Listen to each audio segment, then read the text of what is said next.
Hey dudes, what's up? This is Oscar Redondo. I topped at Galaxy Gaming in our local tournament. So let's get on to the deck profile. We're playing Pendulum Magicians today.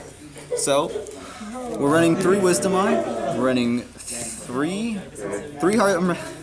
Harmonizing, 3 Wisdom Eye, 2 Black, 2 Purple, 2 Oath, 1 Dragon Pit, 1 Jinki. I feel like this is a really good lineup. I think seeing these sometimes is good, seeing them not others is also good. Drawing Oath Dragon is not the best, you kind of want to search it. Having these 2 as your 7s is nice to be able to grab off of Harmonizing, and Wisdom Eye, even though we're running a lot of Pendulum Call, is okay even if you end up discarding it. If you don't end up discarding it, that's great too because it's a free scale. It gets around Share Ride and all that, so a lot of fun. We ended up playing a lot of Sky Striker and Trick Stars, so it was pretty good against them. Running 3 Chronographs and the obvious Time Gazer. Free Special Summon, easy. The Cerberus engine is kind of controversial because some people run it at 3, some people run it at 2. I'm in between 3 and 2. Right now 3 is where it's at, so I'm kind of running that. The Darkworm engine, 3 and 2, again, same thing. 3 is kind of the way to go. Apex Avion, definitely in Pendulum Magicians, just easy with Chronograph Sorcerer, easy to Pendulum, and I'm main decking 2 Ash. It came in really handy. I don't see a reason not to run it. And while it's a little over at 45 cards, I feel like it's necessary. Just not having that Ash available to you is not worth being at 40. 3 Pot of Desires, because it's 45 and everything's kind of interchangeable with Pendulum Magicians, 3 is the correct number. 2 Dragon Shrine and 1 Foolish Burial. Again, I feel like that's the right number to be able to send a Magician if you need to, or being able to send Darkworm. 2 Called by the Grave for your hand traps. It's what we got. We can't run 3, so 2 it is. 2 Pendulum Call, but we're supplementing that with 2 Duelist Alliance, so we're at 4 Pendulum Calls if we need, and then for our various matchups, Star Pendulum Graph and Time Pendulum Graph for our free search and protection from Sky Strikers, and our free anything get rid of. And it's two for free if you end up having Time Star Magician on field, so that's fun. Or Pendulum Call. Either one protects your monsters. So that's it for our main deck. For our extra deck, we're running the one Heavy Metal Electromite, 1 Land, 1 Metaltron, 1 Wee Witch, 1 Boral Sword, 1 Boral Load. I actually didn't go into Boral Load as much as I needed to. There weren't very many reasons to go into it. So Boral Sword was mainly the OTK machine. Electromite almost every game. Wee Witch sometimes. It's a good attack boost for boosting our other darks.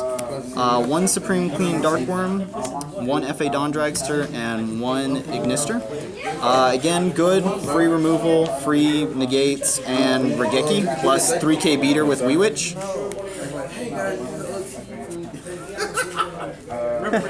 For the Egg Z, Time Star Magician, Supreme King, Dragon Dark Rebellion, Star Liege, Photon Blast Dragon. I enjoy it because it gives us protection from most of our targeting on our monsters, which by the end of our boards usually are 2k and above, so that works out really good. Abyss Dweller, the obvious Absolute, Vortex, and a Naruto. So that's the extra deck. I don't really think it needs any tweaking. I've tried messing around with Exciton Knight, and while it is good and useful, it doesn't let you OTK, so what's the point in blowing your board up, your opponent's board up, if you can't do anything to them? So I feel like Exciton Knight isn't really needed in this deck. It doesn't really good. For our side, we're running 2 Ghost Ogre, 2 Effect Veiler, 3 Pankratops because it's a free summon, it's a free 7, and it gets rid of pretty much everything. Anti-Spell, gets rid of Naturia Beast, whatever you feel like, just get rid of it. It's a really amazing card. Twin Twisters for, again, the Anti-Spell getting rid of. Galaxy Cyclone for the Altergeist or anything else matchup. And then for those U-Link boards, I'm running Artifact Sanctum and Scythe just to keep them from getting out on board. So that's the deck. That's side, main, and extra. Alright, is there anything you would change out of your deck if you had the chance? I mean, if I could, I'd probably run a Infinite Impermanence, but I don't know. It's for the price, it's not really worth it in my opinion. It doesn't help the deck enough. It doesn't further things enough to So be it's able not to. worth what you think it's just. No, right now I don't think it's worth what it's at. It's currently, I believe, at $90, and that's outrageous. And like I said, it doesn't benefit the deck enough to be able to do that. I don't like 3 Ogres, I don't like 3 effects. Pinkertops at 3 is nice, again with the Twin Twisters, just free board clearing. Other than that, no, as far as the deck, I have been testing it, tuning it for the past couple months. I think this is it. Pinkertops being added in was amazing, so yeah, that's kind of where we're at right now. So unless we get something off the ban list, this is where we're at. Alright, anyone you want to give it a shout out to? Shout out to my girlfriend. She's been very supportive and helpful. Galaxy Gaming being awesome. Paul for being my coach. He's being awesome.